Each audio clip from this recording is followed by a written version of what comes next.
We'll let the music hauntingly lurk in the background there for a minute.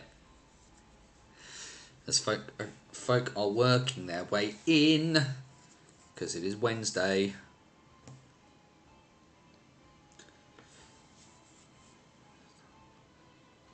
Just clicking a few buttons here in the background. Good to see people in.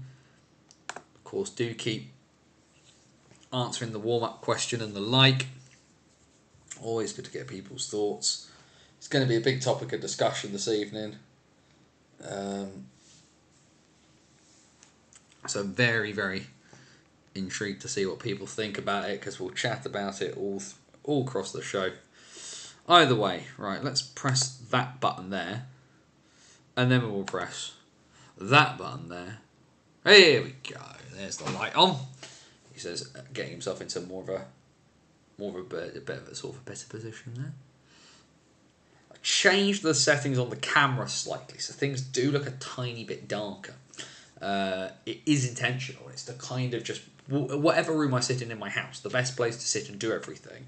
There's a light immediately above everything, so turning down, fiddling with the settings a bit, and just turning down a little bit of the brightness and a bit of the few of the other settings have just made it look like a human and not completely washed out the entire time.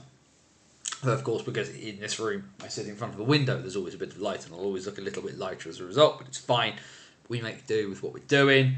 Make sure to hit that button. Make sure to hit that share button, that retweet button, however you're sending bits and pieces out.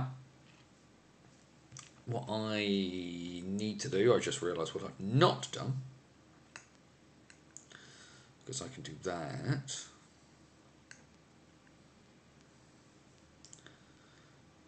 And then just wallop make sure that that's loaded up as well. The joys of social media algorithmic gubbins, I suppose, isn't it, folks? As folks are slowly working their way in.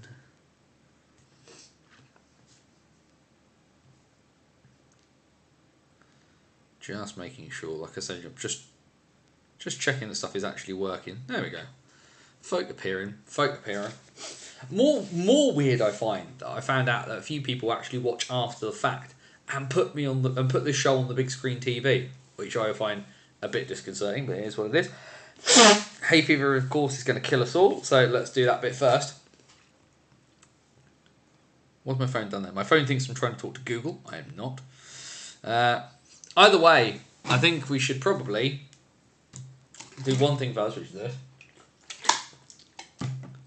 Lubricate the pipes, and let's get rocking and rolling. Guys, gals, and the gender fluid and all beyond the binary, it is Wednesday night, it is 8 PM, and welcome back once again to the BOTW What's Current stream. My name is Anthony Russell, here to take you through, well, the dwindling light of this season of the 23-24 campaign in the National Ice Hockey League structure here in Great Britain. We, of course, do focus on the National Division. That is our bread and butter. That is our home port, and for the time being, it's all we've got. But, of course, we make sure that we take a little stop around the entire loop from everything across the NIHL, from the National Division, as well as Division 1 and Division 2 in the north and in the south. Hope everybody is doing well.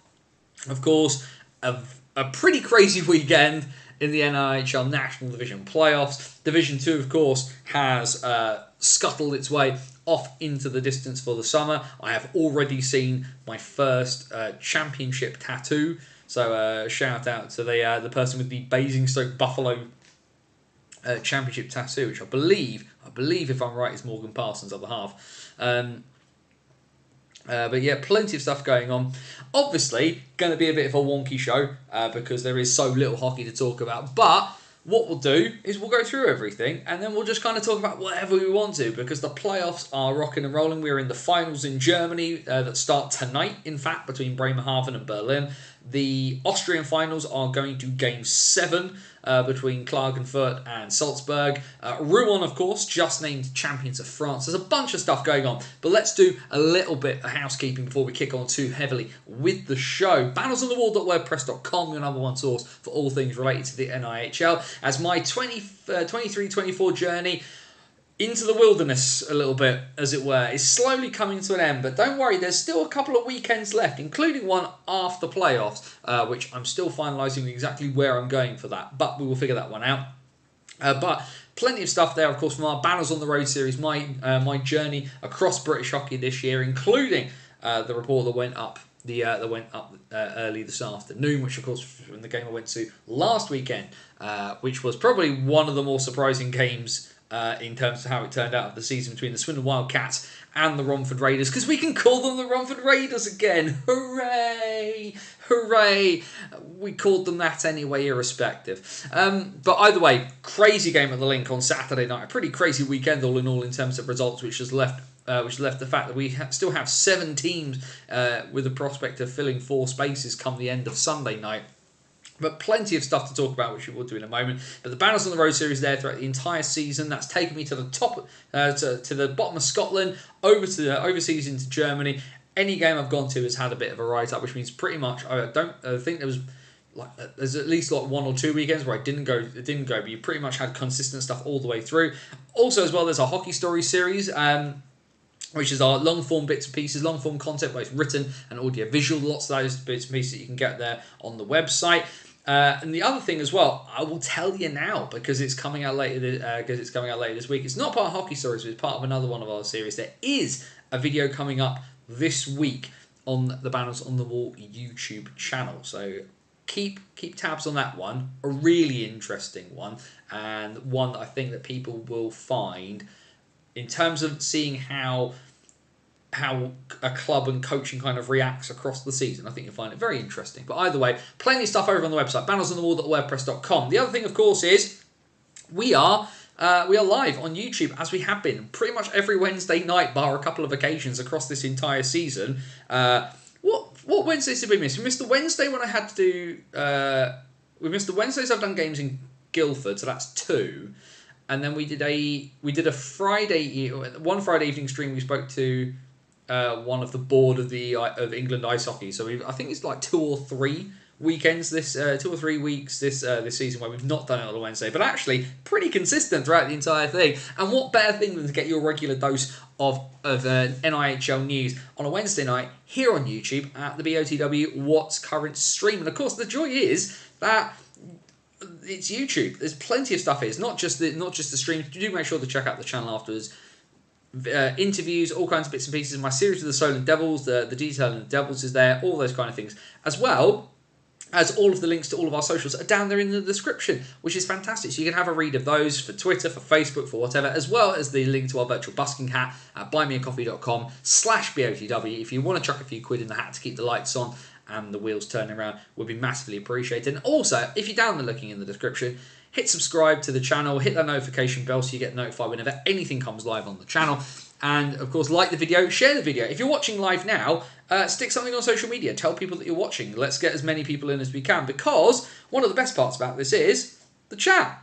Right way, actually. The amount of weeks I've done this and I still get that wrong. The chat is over there. Questions, comments, thoughts, feelings, anything that you want to chuck in that we're chatting about. It's always better when people are kind of joining in with us. But if you are sticking anything in the chat, please, please, please remember the golden rule here at BOTW. That is DBAD.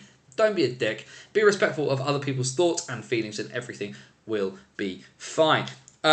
Just because the second period has just ended in Game 1 of the DEL Finals, Berlin scored twice in the first 6 minutes, and Bremerhaven are now winning by 4-2 after 40 minutes. That game is in Bremerhaven tonight. So pretty interesting stuff. There.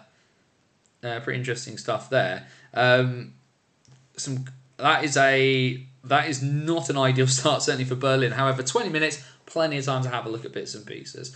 Either way, one of the bits and pieces that we do obviously need to touch on was last weekend in the National Division playoffs. It is pretty much the only game in town. Of course, the Elite League have had their playoff quarter-finals, and we will see the 4 teams that will play this coming weekend in Nottingham for the Elite League weekend, where the Sheffield Steelers will take on the Guildford Flames, the Cardiff Devils will take on the Belfast Giants. So congratulations to those 4 teams for making it to Nottingham. Very interesting ties there. Can Sheffield run the table? Can they do the whole lot against they've got to get past a Guildford team that they obviously beat in the cup final. So yeah, revenge potentially on the mind there of Paul Dixon and his team. That second semi-final is going to be very, very interesting for me. Given how Belfast have been this season, it's been a very, very up and down Belfast team, much more inconsistent. Jackson Whistle has had the net over Tyler Beskorowany, which has been fun to watch. But I feel Cardiff have the better chance to beat Sheffield if Sheffield get past Guildford, which you would not be unreasonable to assume that they would do. But I've commentated for the Flames this year. I've seen what the Flames can do. Could we be treated to the Peter Cronello show? Maybe, I don't know. But certainly you wouldn't. Sheffield are 100% the favourites going into this as League and Cup champions. They've smashed the Elite League well away this year. That second semi-final, will be a great way to kind of end the day, as it were. I'm sure it'll be a cracking game, but it does feel like a case of who's potentially playing for runners-up. There's a lot of people to be proved wrong this weekend by one of those other 3 teams and not the Sheffield Steelers.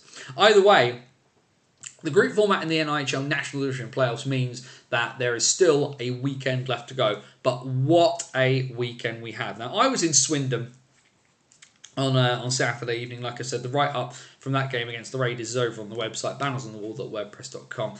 And I said last week that that Swindon had not lost with me in attendance. What a week to pick for that one, guys. Way to go. What a crazy game, and I feel that we can kind of talk about it in a bit more depth just because we've got more time. There isn't as much hockey to kind of talk about. So if you're a Raiders fan, you were watching on the stream or you were there in Swindon, if you're a Cats fan, please do chuck your opinions in bits and pieces. Massively interested to hear what you think about it. I actually don't think Swindon played that badly. What I think this was Raiders game planned everything to perfection. And like I said, it was a relatively straightforward game plan. It wasn't anything sophisticated, but it was get in the way. Stop Swindon shooting, give them low percentage shots. And actually, you know what? Ethan James is a lot better than I think people give him credit for. And if you give Swindon what's the best way to describe this? Well, there was a lot of things where people were like, James is pulling off amazing saves. James did pull off some very, very good saves. Don't get me wrong, because ultimately you can play a system where you are clogging the lanes, pushing the shooters wide, but you aren't successful at every attempt. And James was forced to make a couple of saves. There is a save, and I don't know if it's made the highlights because I've not had an opportunity to watch them yet. But there is a save where literally he has to make a choice. He's either standing his ground in the middle or going to the post. And he has to make one of those 2 choices. And if he makes the wrong one, it is 100% a goal. And out of anticipation, he goes to his post. And the shot doesn't come in, the pass goes there. So he is immediately at his post when the shot comes in.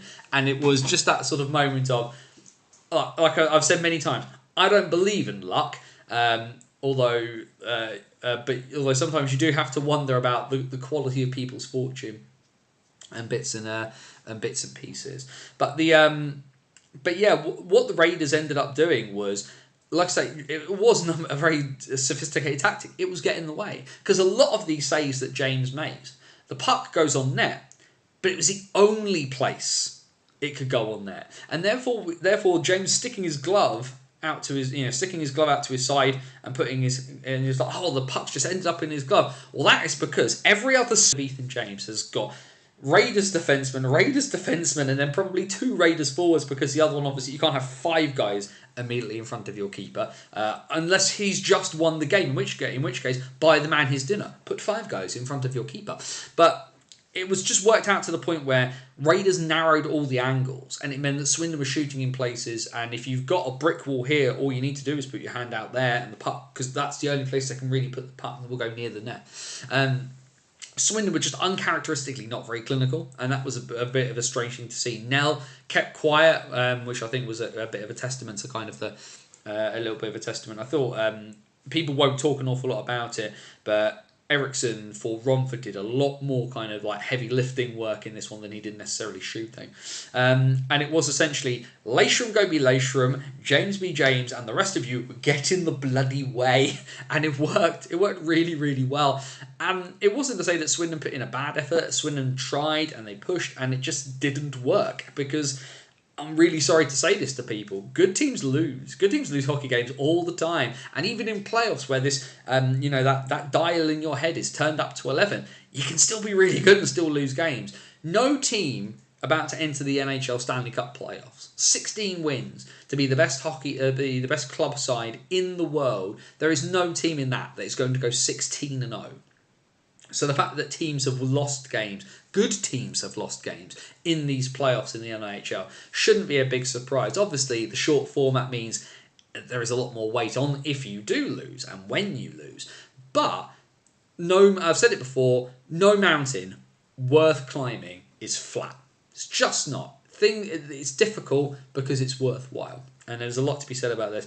I can see as well there from the chat as well. John Crow stuck something in there. Raiders PK was brilliant too. You've got Ailton. You mean Milton, but Ailton was a really, really good Brazilian footballer for Werder Bremen in the early 2000s. So that was a flashback I wasn't quite expecting on the stream. The penalty kill at the end, which of course the major penalty overturned, the game misconduct overturned for Milton, who was given a spearing at, I want to say it was 55:05, which meant the entire 5 minutes, the last 4:55 of the game, Raiders killing a power play that even if they got scored on, they'd have to keep defending. What a team bonding moment for the Raiders on that front. It was such a good performance in a lot of ways, and it was everybody pulling in one direction. And I know for Romford this year, it's been a really, really wonky year.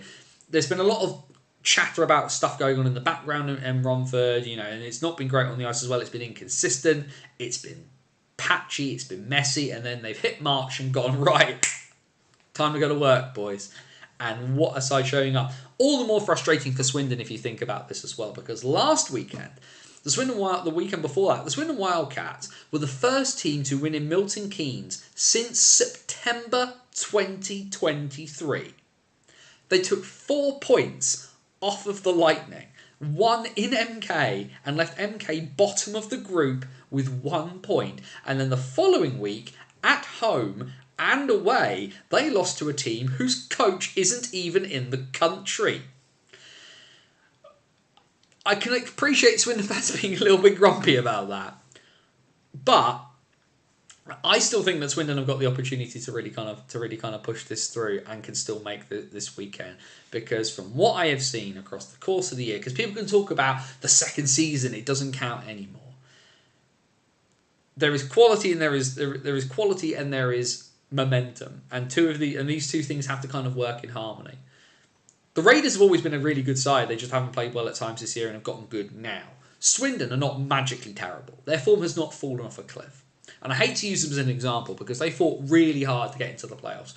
But the Bees not doing as well in this playoff campaign isn't as big of a surprise for a couple of reasons. One, because they haven't got the depth. And two, because they had to work so hard to get into the playoffs. They have had no extra gear to turn to push themselves on where Peterborough have, where Hull have, and where Leeds exist in a different plane of existence right now. So and I said in my piece as well, when Swindon scored inside the first minute, I worried that the Wildcats were going to slap Romford around. And it was just one of those things for Romford of just stay the course, stay confident, trust the system. And the system got them all the way through. I can see, I think Collins put in the chat there, Ben Clements on the bench for the Raiders at the moment. 4-0 on the bench. In Ben we trust. I mean, Ben Clements has always had that kind of coaching streak in him. Maybe that is the future of the Raiders. Does Sean Easton have to stay forever? Maybe he does take a step back. We don't know. But certainly, I think heading off with GB, and of course, GB under-18s losing their opening game today, 3-0 down, but then fighting back against Poland before losing 6-4. An empty netter at the end for the Poles, really deciding that game. But Easton rushed back for the playoff final last year. Is he about to have to do the same thing again? Is a question. What else have we got there kind of in the chat? Was a great weekend. I think the difference was Romford had to win. We have a knack of never say die hockey. Add that to that. James in net and Leish up front of Bob's your uncle. Very true. You talked there about the Milton penalty. Wildcats, Andrew Day, of course, the yellow-hatted troubadour that he is. Wildcats started well, but last scoring just 40 seconds in. Starting to wonder if Swindon would build a big score. Would have been nice for the rest of us to be informed that the major penalty had been downgraded. Very much so. I think that was probably another Dops magic masterpiece. Sunday game, tactics, lulled them into a false sense of security by allowing them to go 3-0 up, and then I think they had a power play for the first 30 minutes. I mean, that again is just the... I think the other thing as well is that they just set up well. They set themselves up well against Swindon. I think that calls a massive piece of it. Let's just quickly as well, though. Let's just have a look at get the results up from the other games as well, just so we can kind of quickly whiz through them, and we'll have a look at it. So, of course, what we'll do is we'll have a look at Saturday, and we'll have a chat about Saturday, and then we'll have a chat about Sunday's bits and pieces as well. So that we can see that from Saturday evening, goals, and more goals in the at the Hangar. The Bees getting an absolute shellacking off of Hull. Hull, of course, who had a pretty bad first weekend. Leeds putting them to the sword pretty handily, but an 11-5 win for Matty Davis's side. The Seahawks, of course, harking back to Hull hockey of a different time. So Hull decided they were going to do an 80s throwback on Saturday evening, apparently, and then it goes from bad to worse for Milton Keynes on Saturday night. A 6-3 win in the Thunderdome for Telford. Milton Keynes are yet to win at home in the postseason, which is pretty crazy. And the other big result, of course, because we can see there, Swindon being beaten by the Raiders by 3-2. A shootout win for the Peterborough Phantoms at home against the Leeds Knights, which was another big surprise. Albeit, if you're going to get to the shootout, it of course does become a little bit of a lottery. And that was a Peterborough side as well that was dealing with the fact that they had no Martin Sustis. Sustis thrown out of the game for cross-checking Noah Mullen in the face. He's going to miss time because of that game misconduct. I don't see that one being downgraded, having seen the video of it. Dude just cross-checked McMullen square in the nose. And spoiler alert, sticks should not go near septums. They just shouldn't. Not at that speed, at any rate. But certainly, like looking at those results from Saturday, obviously gives us that, change the context slightly of things going into Sunday, and I'm massively intrigued as to what's happened there for MK, where obviously they've had guys missing. Obviously, there was a lot of discussion. Would Rory Herman be suspended coming into this weekend? But he wasn't. Tim Wallace, of course, will be back the next weekend. But it's a tough Saturday night, and there was obviously chasing the puck. Put out there things about their awards, biggest fan base meltdown. I'm kind of a little bit surprised we hadn't seen MK mentioned in that discussion, though. Of course, things have probably been worse at the Clan than they have at MK at times this year. But not a great Saturday evening for MK, and ultimately now they've put themselves really behind the 8 ball coming into this weekend, needing to win both games and effectively results needing to go their way too. This will be the big test, really, of course, of MK. Now, MK, of course, have put some of their demons to bed. The cup is in the trophy cabinet. MK keep falling short. They haven't got the mentality to win something. Well, they showed that they did. They have the cup in possession. What happened to last year's cup winners? What happened to Peterborough? Peterborough didn't make Coventry in the end. And could we be about to see see this happen with MK? Because this is another hurdle to pick themselves and get themselves over. It is a tough road that MK have got themselves in. But if people want to keep telling me that MK are as good as Leeds, time for cometh the hour, cometh the man. Who from that MK roster in the biggest games of the season right now are going to step up and drag that team over the line? Because MK do not have an option. They must win twice. They must win twice this weekend to even put themselves in the conversation. Because if they do not win on Saturday, they are stuck. And really stuck. If they get 1 point, it still gives them an outside chance. But if they lose themselves outright, it is going to be beyond difficult to get anything out of this. Because if MK lose going into the going into the final game, their maximum would be 5, and it would be massively dependent on what happened. And I think given the head-to-heads, I think actually if MK don't win, depending on the result elsewhere, it would put them out. As far as if my maths is correct. Yeah, it would do actually, wouldn't it? Because Telford would be on. If Swindon beat Telford, Telford would be on 6 points irrespective. If MK lose, the maximum they could get was 5, but they don't hold the head-to-head over the Swindon Wildcats. Eek. Not good. I can see talk of the spirit of 06 there. 2006 was when the Bison were in the Elite League, so I don't remember immediately off the top of my head. But MK probably ran the table and won the playoffs that year. Such is the way of things.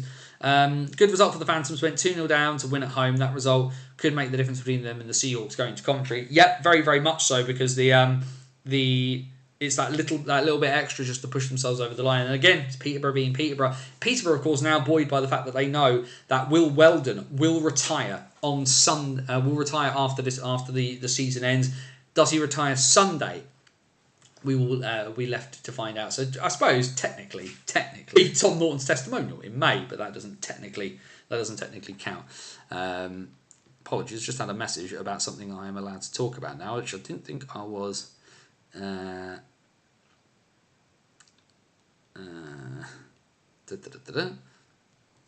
there we go. Either way,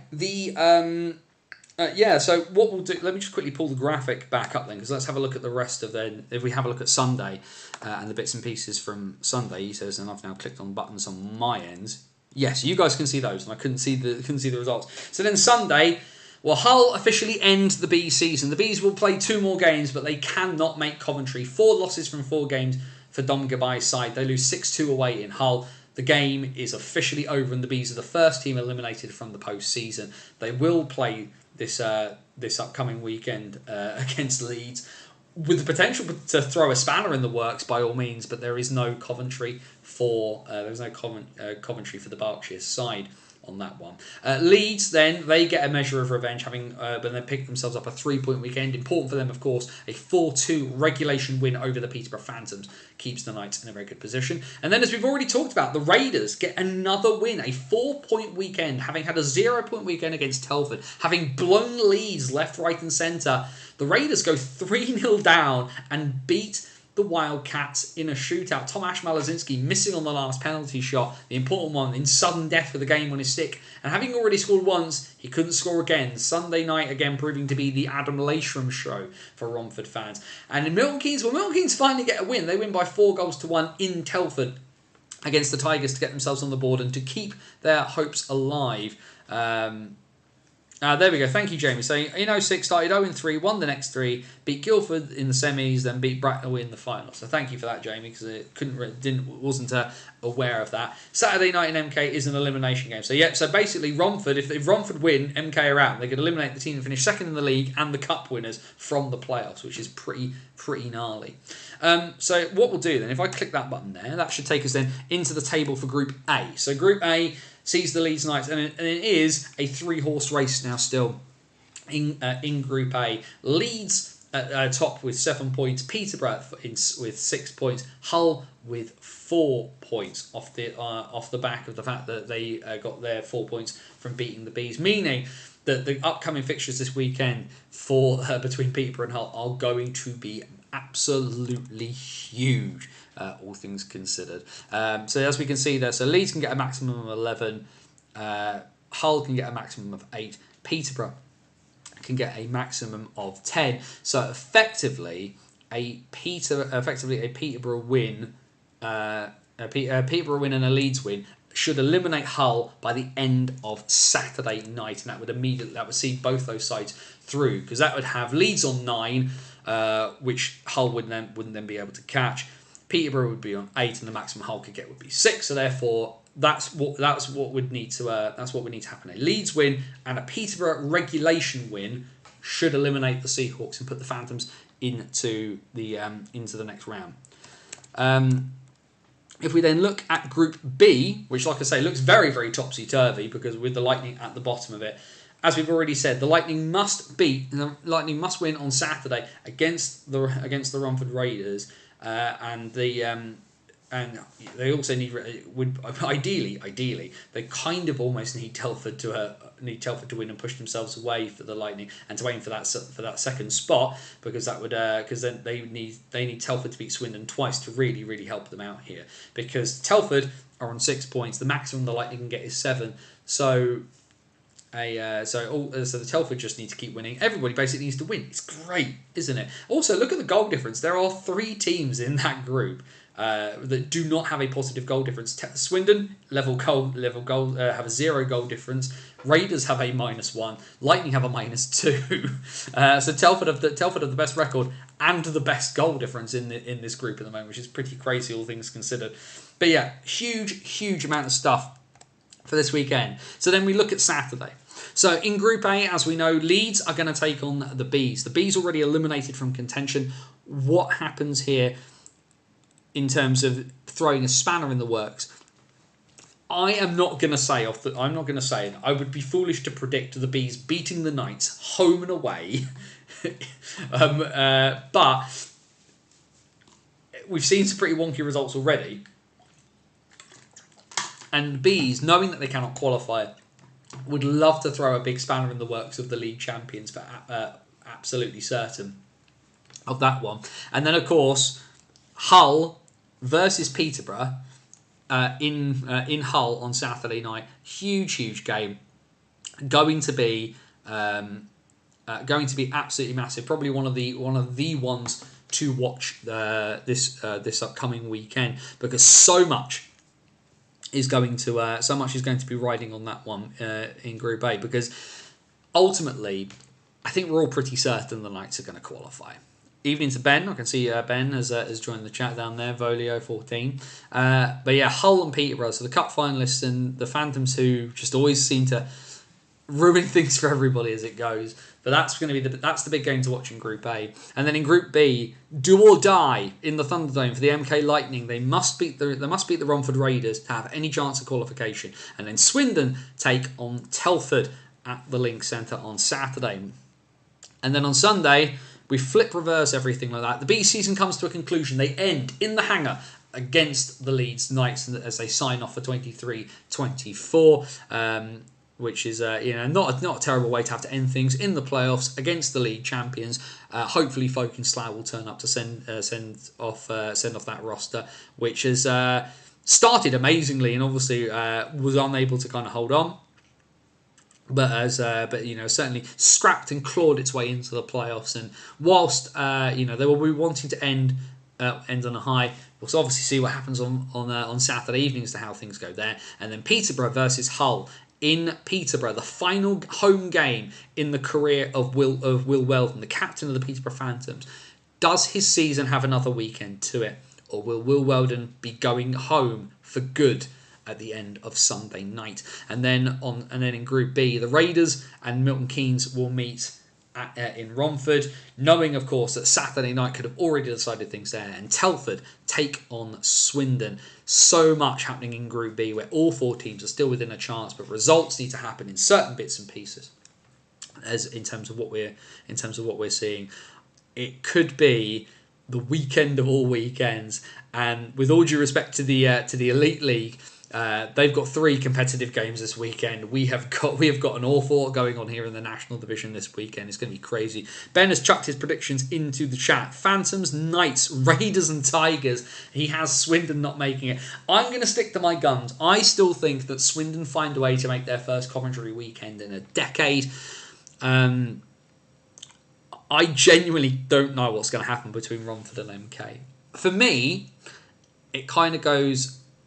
I can kind of see where it is going to go. And I can pretty much envision where Romford are going to want to go with this. Because Romford will want to repeat exactly what they did last weekend. And they can afford to concede an early goal, even concede concede a couple of goals. Because if they play to that system, they can find a way to make it work. And Adam Leishram knows how to play against Tim Wallace as well as anybody. MK... You're going to just say that if Romford lose on Saturday night, they are eliminated. let's do some maths there, because my maths at times is absolutely shocking. So let's have a look at that table again. Let's have a look at the table. So if I press that button and that button, so let's do some maths here. Then the maximum they could get would be 6. It would depend.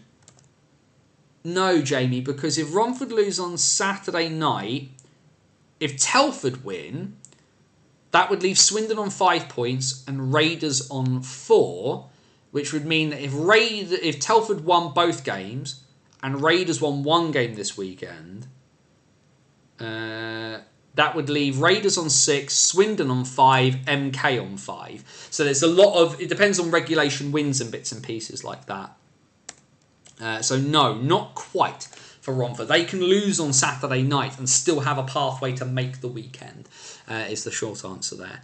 But yeah, everything flips around on Sunday. Telford versus Swindon... with potentially, depending on results, could see both Telford and Swindon end up in Coventry as a result of what happens. So that'd be a lot of fun. Either way, plenty of cracker stuff happening in the National Division, where we are going to find out by the end of Sunday evening who we will see at the Coventry weekend, which is why. One of the things, of course, you are going to see in the Coventry weekend is me, and I'm going to talk about it now. Because, of course, I'll be floating around. Of course, I'll be there waving my friends on the noses and kind of having a chat to bits and pieces. But because apparently I'm allowed to talk about it, I have just checked, because that's what that message was, and that's probably why Ben has turned up. Because for folk who don't know, Ben is. Ben from Drop the Puck, BASN, however you want to call them, of course, are the folk producing the streams for the Coventry weekend, where if you are not there, you can pay your hard-earned money to hear me, because once again, I will be joining the commentary team for the Coventry weekend, but not just doing the Division 1 final. I'm doing the whole weekend, which is pretty exciting news. Been a weird year, commentary-wise, kind of dipped in and out of places and commentated off of a phone for that game in Guildford, but been given the opportunity to come and work alongside the folk at Drop the Puck, who are going to be providing the streams and stuff like that. So I'll be providing colour commentary across the weekend for both games on the Saturday and both games on the Sunday. Massively excited that I'm allowed to talk about what I'm doing now, because I've really enjoyed doing commentary this year. If you think about a calendar year, because obviously last couple of days ago was a year from the 2023 playoff weekend, and that was the first time I'd ever done live commentary for anything. And in the space of a year, I've done Division 1, National Division, Elite League, and then did a Div 2 game off of Twitter. So I've literally covered every division of the NIHL in a season, and now I get the opportunity to do the showpiece weekend of the NIHL year. So I'm massively appreciative to Ben, to Gary, to the folk at the from sort of like league from the sort of league owners thing, who and Drop the Puck for asking me to kind of get involved.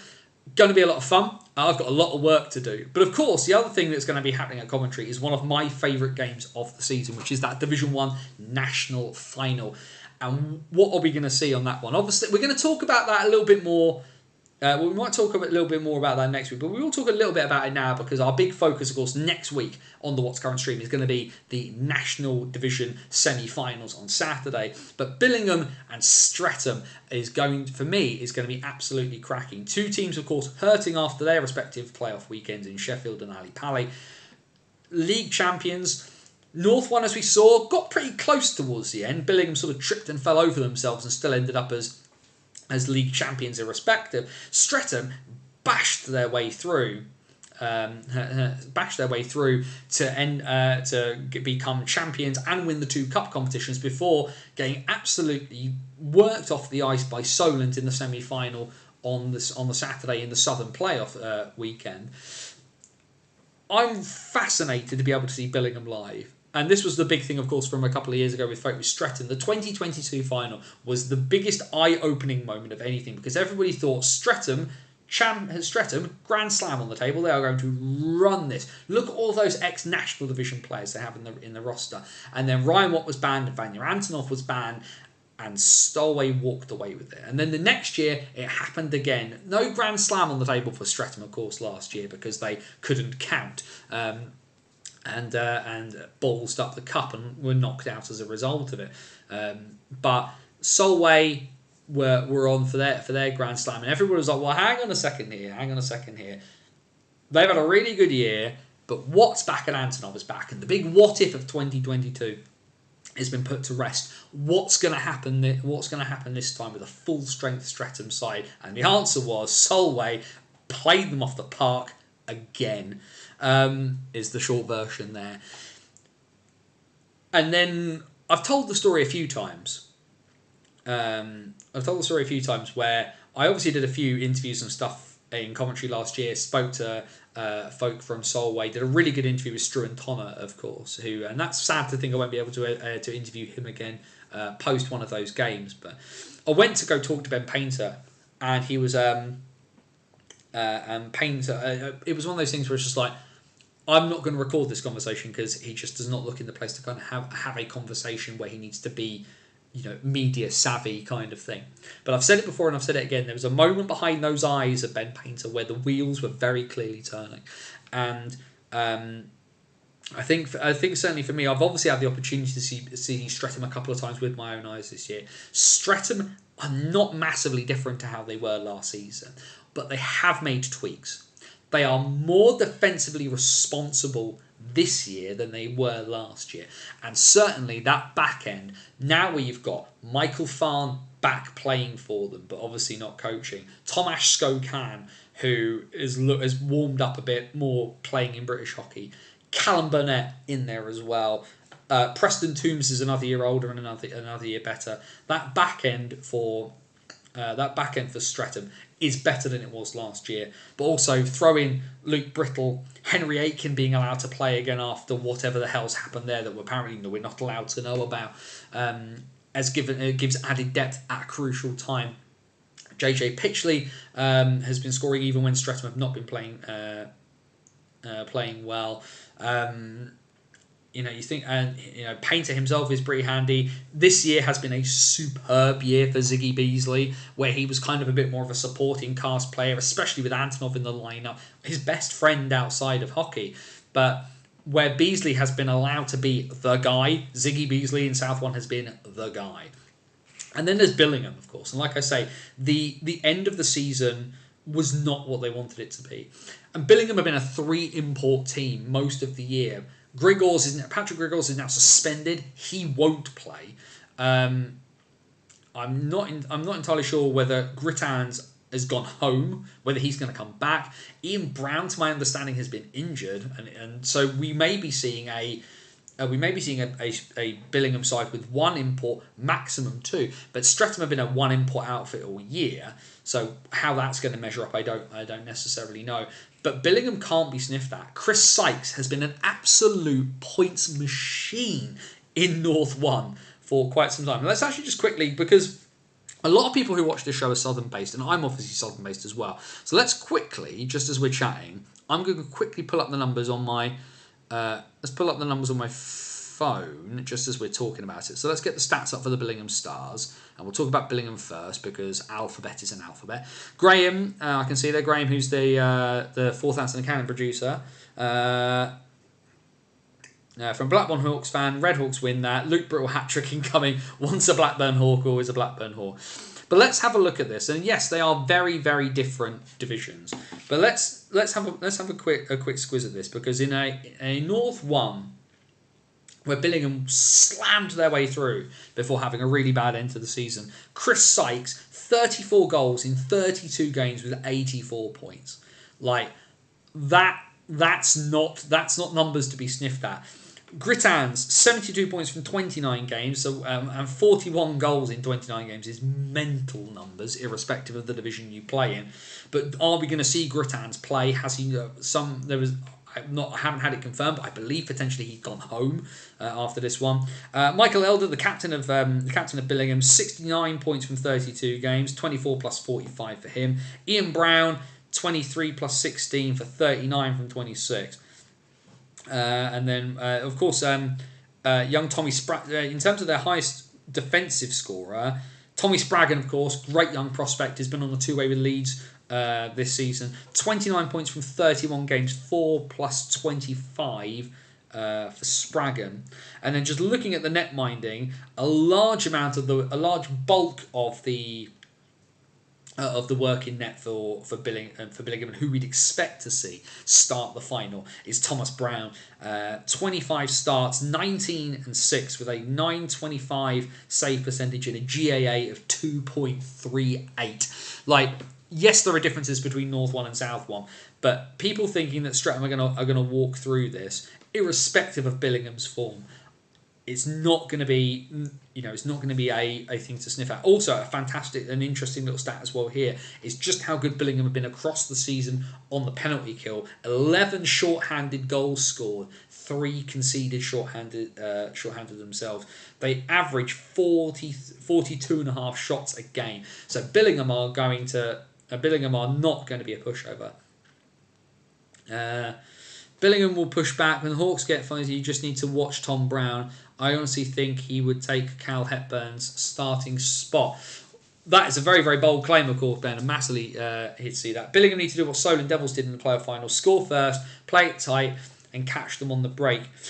I think the issue there, Andrew, is that from what I've seen of Billingham, that's not really how they play. It might be obviously game plans are game plans, and good teams can adapt. And maybe if Stephen Foster or Michael Elder are watching the stream, Andrew's got the solution for you, because Solent did that to them and found the way. But then of course we've also seen that Billingham in the league campaign found ways to beat themselves a little bit, and then Blackburn and just turn them on their heads. 3-1 up and losing in the playoff final is going to sting, irrespective.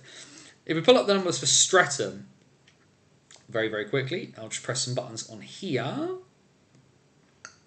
So we get to Streatham. Streatham, who have not conceded a short-handed goal all season, but only scored 5. Probably due to the lack of speed, but the numbers do not read the same at all, which is really interesting when you look at some of the scoring in South One.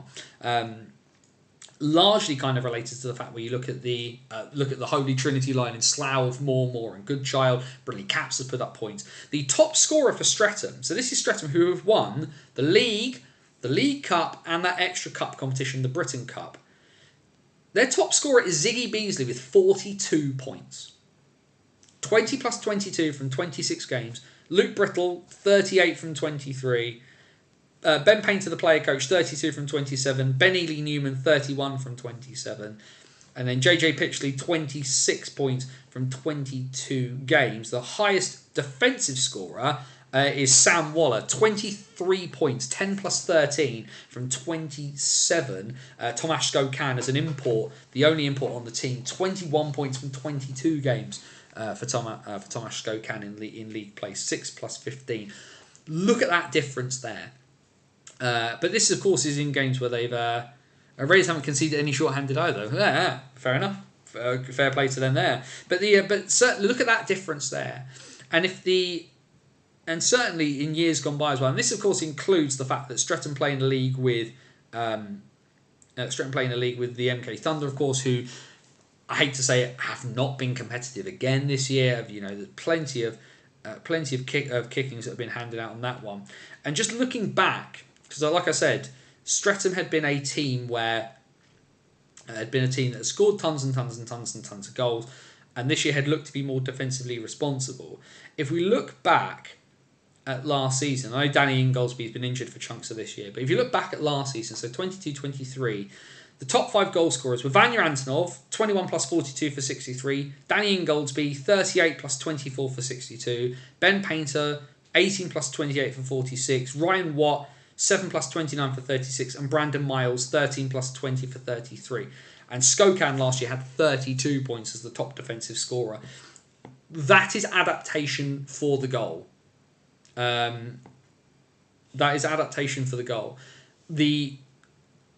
The focus for Streatham has been getting back to this point. And I'm not sure whether Billingham have had quite the same focus on what is about to come for them this year. I feel that with Solway having departed the North One sphere, this year was about who takes the spot, who is the best team. And there was a lot of talk last year about Billingham, because Billingham pushed really hard last season and gave Solway that little bit of a G'ing up that Solway had maybe not had, or Whitley had not been able to provide. Certainly not last year, definitely not this year, but Whitley has been very much in a transition. For me, what I'm interested to see is how Billingham approach this, because I've had the opportunity over the course of the year to talk quite a lot to Ben Painter, where I've not had the opportunity to speak to Stephen Foster. And I would love to get inside the head of Billingham as to where they are mentally on this game. Certainly I know there's been complaints from the fans, like, oh, there's such a big gap between the playoff weekend for North One and for having to play this game at the national weekend. Well, with all due respect, it's the same for Streatham. So I can't hugely sympathise on that argument there, but I would love to have the opportunity to chat to some of the folk at Billingham and kind of get their what the feel is and how they approach this game. Stars only had 16 skaters and 2 goalies in the final. This included 3 players who played all 4 games that weekend. Not sure where their players all are, apart from Griggles, obviously, so not sure if injured. I'm like I say, Karen, I'm massively fascinated to see what Billingham side we get. Really excited to see Tom Brown in net with my own eyes. Heard a lot of good things about him. Really excited to see Chris Sykes play again, because I remember Chris Sykes of old running around in the old EPL. Tommy Spraggan. There's a lot of good talent that's come out of Billingham recently. Hi Finn Braden. But what I want 2 teams that are able to go in as full a pelt as they're able to. And I want a really good game, because I think the chess match is brilliant. Would you like to see an in-season North One, South One crossover cup? Yes, but I think the issue for a lot of those teams in those divisions is travel. For example, how would you organise this? What I'd almost want to happen is you forego a Northern Cup and the Southern Cup, and you have 2 semi-finals and a final. But the problem is, of course, is what happens if you get Billingham versus Solent as a semi-final. It's not going to work. The really big issue is that you would have to have potentially a one-off final at a neutral venue. So have a Northern semi-final and a Southern semi-final. But the idea is you want crossover. And like I said, the big issue for these clubs is the ability to have the money to travel in that way, and that would be the real problem. Now you'd have Solihull played Oxford, obviously pre-season this year. That's a doable fixture. Would you almost want a Midlands Cup, for example, something as an extra that would probably be better, that might be of interest to some, where you have a Northern Cup competition where you had like Billingham, Whitley, Sheffield, Widnes, for example, as a 4. And then had like a Midlands Cup competition, or like Hull. So put Hull in the north, for example. And then you did like Widnes, Solihull, Oxford, have some that sort of crossover in that kind of sense. But it's very, very hard for teams with very, very little money running on very tight margins to do that. Because in terms of the teams in South One furthest north are MK and Oxford, the 2 teams finish bottom of the table. And their nearest team in North One would be Solihull, who finished 2nd and are quite good. So yeah, that's a thing. So not 100% certain exactly how that would work in that sense, but I think this is a good way of doing it, having that kind of crossover. But the other thing, of course, is to then have more things of a neutral site, middle of the country, so that you don't have people travelling that far. A North One Cup weekend in a place like Coventry, Milton Keynes. I suppose Sheffield isn't, Sheffield's quite a way north, but it's not as bad as having to travel to Billingham. But yeah, it's tough. Nottingham, maybe, I don't know. It's a bit of a strange one, that one. You'd almost, it would be very hard to do. I'd love to see it, but it'd be very, very hard to do.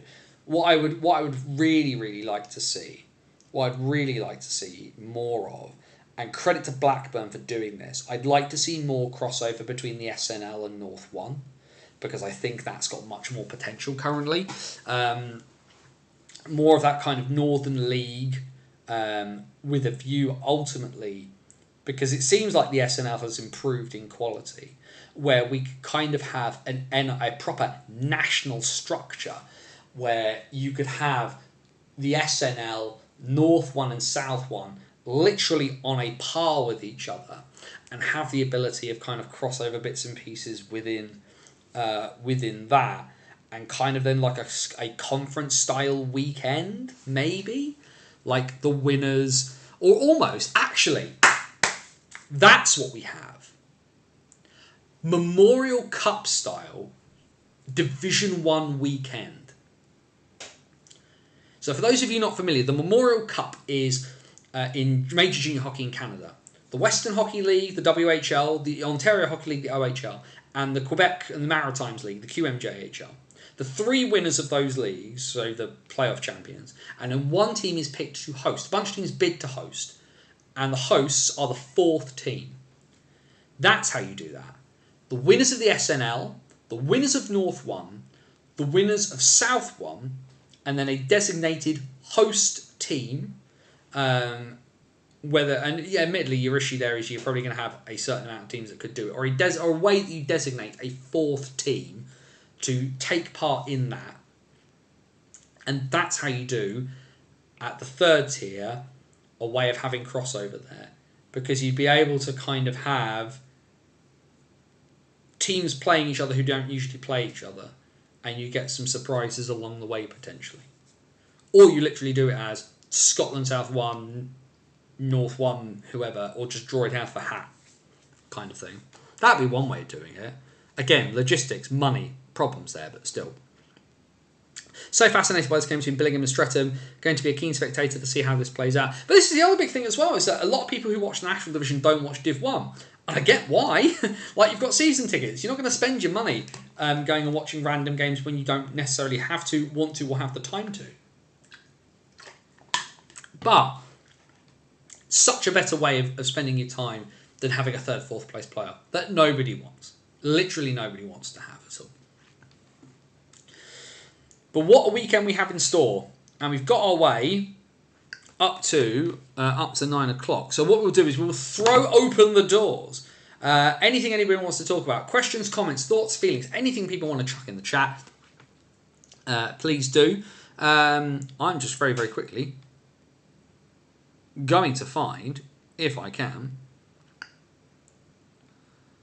Yes! The SNL playoffs last weekend, of course. The Edinburgh Capitals defeating the Kirkcaldy Kestrels in the final by 5-3. So the Capitals, Aberdeen Lynx, of course, winning the league title itself.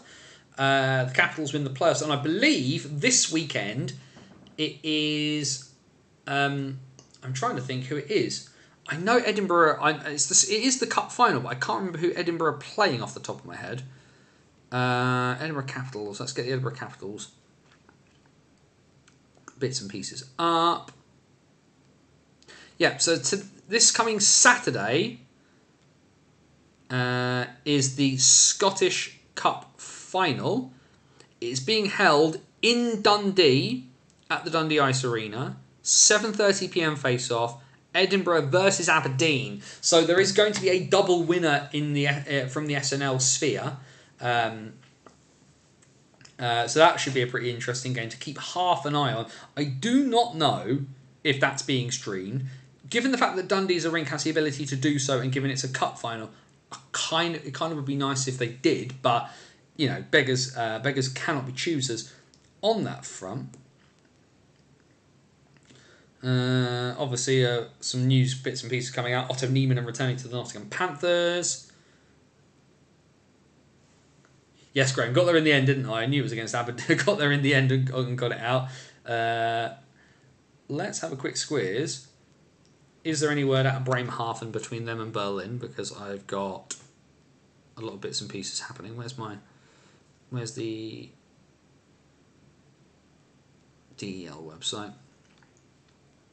Cap somehow make the playoffs. Bye Pittsburgh. What a ludicrous load of nonsense that was, with so many weird permutations. And literally like a minute before, Detroit have kept themselves in it, and Philadelphia needing to win, pull the goalie at even strength at 1-1, lets the Capitals score, and the Capitals win as a result. What's happening in Bremerhaven? Still 4-2 Bremerhaven at the moment, although I believe they're in the last minute. So it looks like Bremerhaven are going to take game 1 of the DEL finals. A lot going on there. If you've not been watching the Austrian playoffs, I've banged on about it enough. Pulse24.at/ice hockey, spelled EISHOCKEY. Friday night. I think, if I'm right, it's a 6:30 p.m. face-off UK time. Game 7 of the finals, Klagenfurt versus Red Bull Salzburg. Salzburg series with Bozen in the semi-finals was mental, and the finals has been mental as well. A real back and forth. In fact, the entire Austrian season comes down to one game between Klagenfurt, the record champions of Austria, and Red Bull, who of course are Red Bull and have all the money in the known universe. That's going to be a cracker of a game. We mentioned at the top of the show as well, Rouen have wrapped up the French playoffs. They are champions of the League Magnus, so congratulations to them. Congratulations to them for that.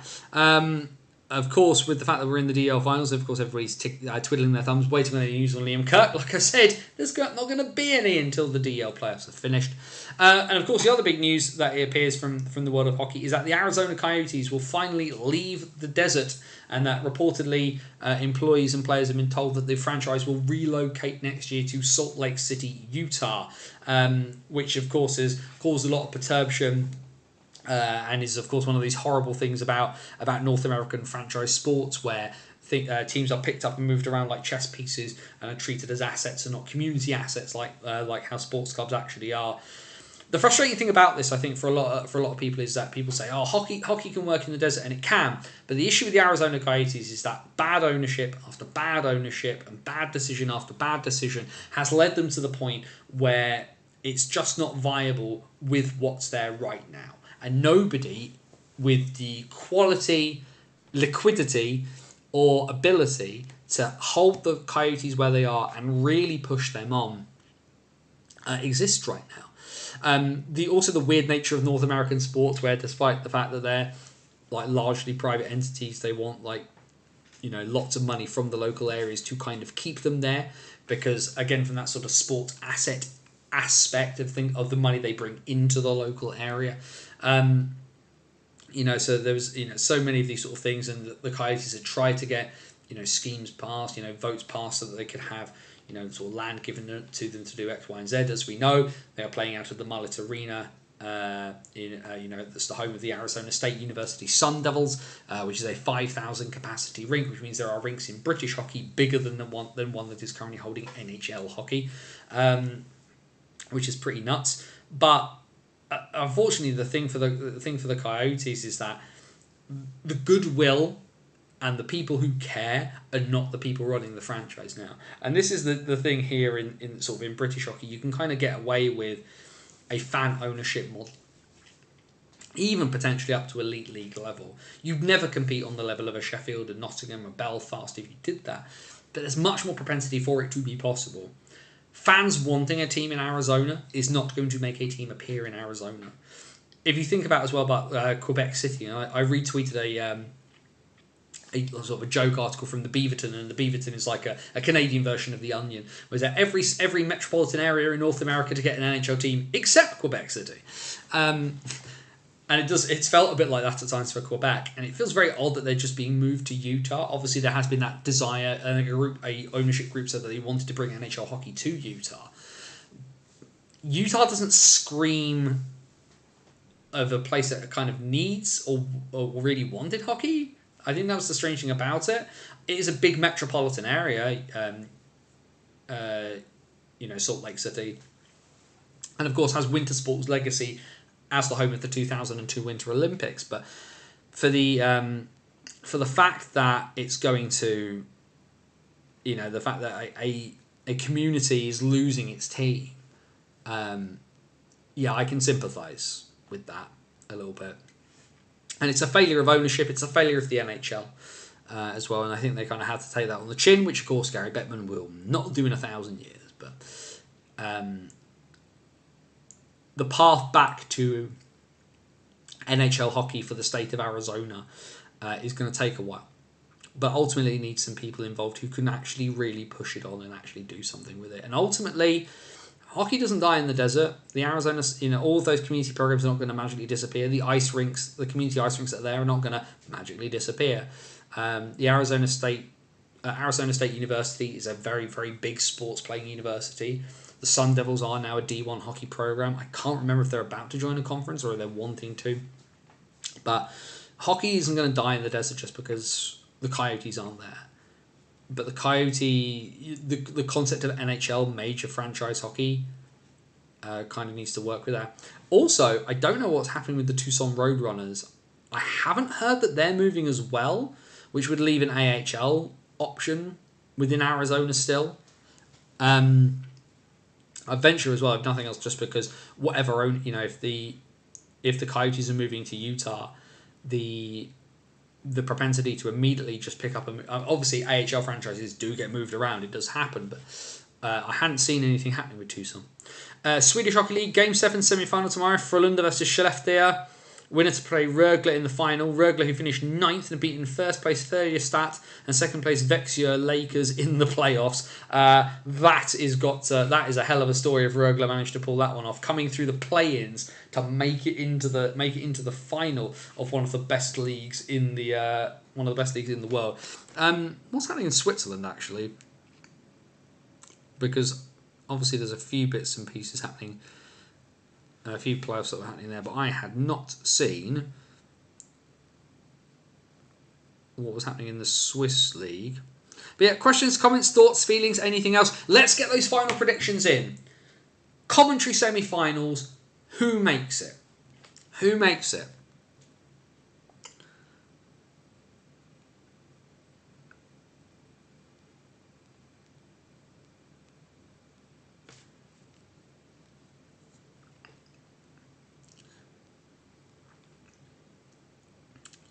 So Luzerne versus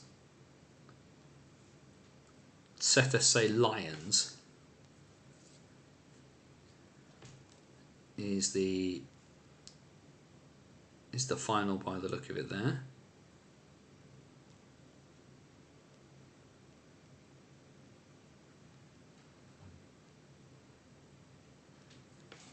But yeah, let's hear it then. Let's hear the last predictions from everybody. Who makes Coventry? Who makes the Coventry weekend? Leeds, Peterborough, Swindon, MK from Jamie. But of course, Jamie is never going to bet against his own team in a million years.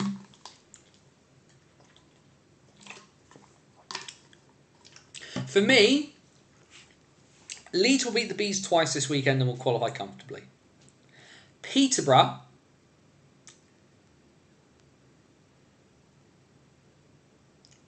I think Peterborough do it because I think Hull will win on the Saturday night. But I think Peterborough win in the shootout at home on the Sunday. Or they'll win in overtime. Sorry. Overtime win for Peterborough on the Sunday will take Peterborough through. Swindon, I think, will qualify because I think they are better than Telford and they'll do it.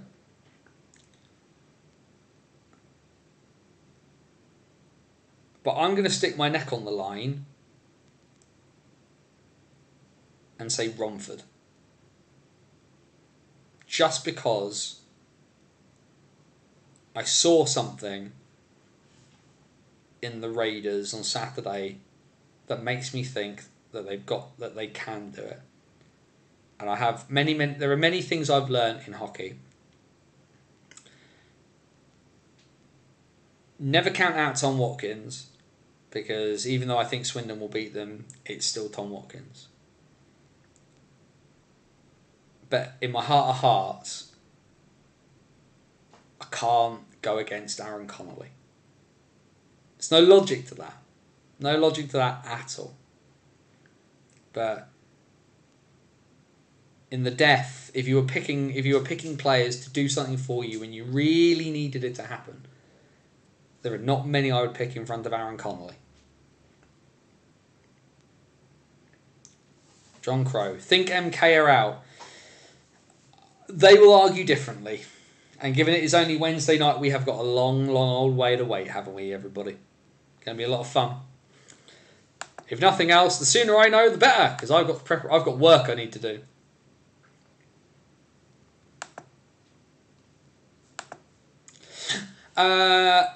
Massive thanks, of course, to Joe Scutts, NHLstats.wordpress.com, for all of those bits and pieces. Of course, I've used screenshots of him.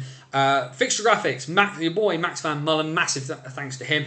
Massive shout out to Max and the rest of the GB Under-16s as they take part in the Under-16s Riga Cup this weekend. So if you aren't familiar, these graphics here are done by Max Van Mullen, who is a budding graphic designer. He's also the netminder for the Guildford Under-16s. Massively talented young man who has said he'll come back for next year as well at the moment, which is fantastic.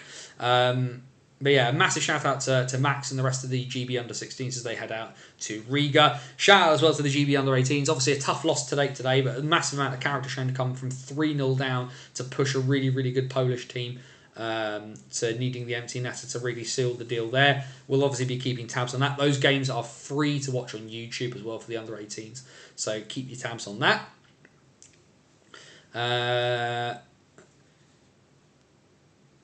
Good boy, AC63 all the way. Put the team on his back on something, and that's what Aaron does.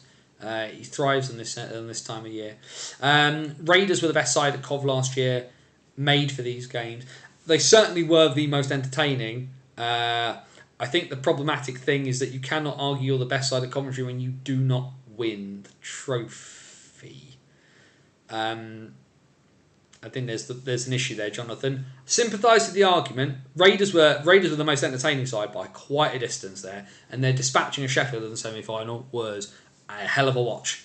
But the best side at Coventry takes the shiny thing home, and Leeds were the best side in the national division last year, which is why they were league champions, and they were the best side of Coventry, which is why they won it.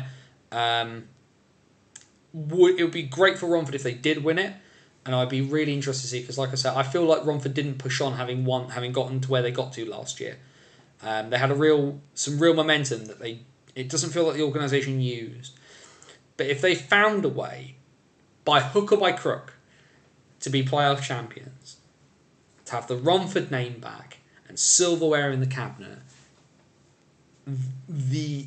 to waste that level worth of momentum, I'd be telling John Scott to sell the team. If that happened. But there's a long way to go. There's 120 minutes minimum of hockey to be played for 8 teams this upcoming weekend. Last call, everybody, for questions, comments, thoughts and feelings about what's going on. And then we will head off into the night because, of course, there is a long old way. There's a few bits, we've got to get through work though.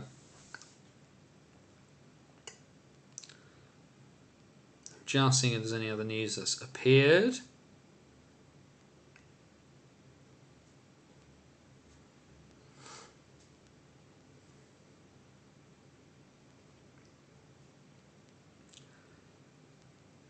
Let's say just... No other immediate news leaping out.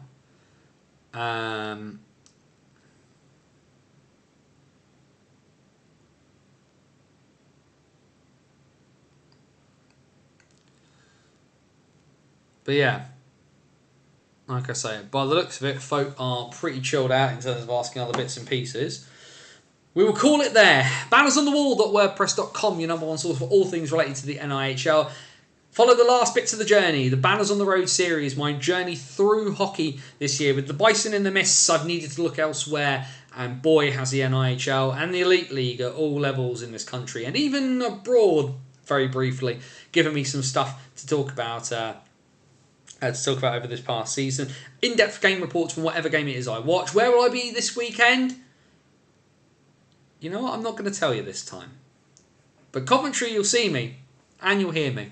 If nothing else, so we can all enjoy that one. But where will I turn up this weekend? You'll find out soon enough. But that's obviously there. Our hockey story series, long form pieces of content, both written and audio visual form, stories from across the history and the breadth of hockey from the 19th century to the present day, behind the Iron Curtain, into war and beyond. There's something there for everybody in our hockey story series. Also on the website, the back catalogue of the old BOTW podcast you can find there, as well as our free to download tabletop ice hockey game, Dice Hockey. You can play it with bits and pieces around the house. You get Dice app on your phone and stuff like that. All I ask is if you do download it and you do enjoy it, please do take a moment to stick a few quid towards Parkinson's UK. That was the fundraiser I did when I originally put the game live during the pandemic. And my dad has Parkinson's. He has Parkinson's dementia to boot, and it sucks. So money we can get going towards helping to research and find a cure for Parkinson's would be amazing. But there's tons and tons of stuff, over a decade's worth of content over on the website, bannersonthewall.wordpress.com, facebook.com/bannersonthewall. If you like getting things through your Facebook feed, head over, like the page. That is always massively appreciated, and all the bits and pieces, all the stuff that goes on the website, all the links to bits and pieces will go through the Facebook page. X, Twitter, whatever we're calling it, is @BannersOTW, the best place to keep up with me and my rolling commentary on ice hockey from across the country and the world. The odd little bit that doesn't go on the website does end up there as well. But of course, the great bit about this is you're watching live on YouTube, and all of the links to all of our social media is down there in the description, along with the link to our virtual busking hat at buymeacoffee.com/BOTW. Never going behind the paywall, but to help contribute to the cost, if you would like to stick some money in the hat to keep the lights on and the wheels turning, then please do feel free. And because we are live on YouTube, as I like to say, let's feed that algorithm hamster, keep him fat and fed. Please do subscribe to the Banners on the Wall YouTube channel with the button down below. Hit the notification bell. That means anytime any video goes live, including the streams, you'll get notified. And of course, like the video, share the video. If you're watching on catch up later, by all means, share it around. Massively appreciated. But there's still at least 2 What's Current streams of the 23-24 season left to go, because of course we've got next week to preview Coventry, and then the week after we can break it all down. But you can join us here Wednesday nights 8 p.m. for the NIHL's best live show. That is the BOTW What's Current stream. We've talked for ages about it being the business end of the season, and the business end is really, really here. I had to write a programme article for the Romford Raiders this week, and I won't lie, it took me a long old time to write because I couldn't quite get the words out. But when they got there, it got there, and it really hit me that every week we turn up for this, and every week we get a little bit more we get excited and we enjoy it, and it's part of our routine, and we love it, and we love the people and everything like that. But right now, it just feels like the games mean that little bit more. Even for someone like me, whose team can't be involved. What a weekend of hockey we've got ahead of us. Whether it's in Nottingham, or whether it's in the 8 rinks that are about to have the end of their playoffs. The Bees are going home. We know that. And they get to have a nice big sign-off in Slough in front of their fans after a tough but a well-fought year where they made progress, I'd argue. Solway starting to climb their new mountain. They are done. Sheffield, the new era is here and is coming. And Bristol, well, God knows what Bristol are going to do. But this weekend is going to be exciting.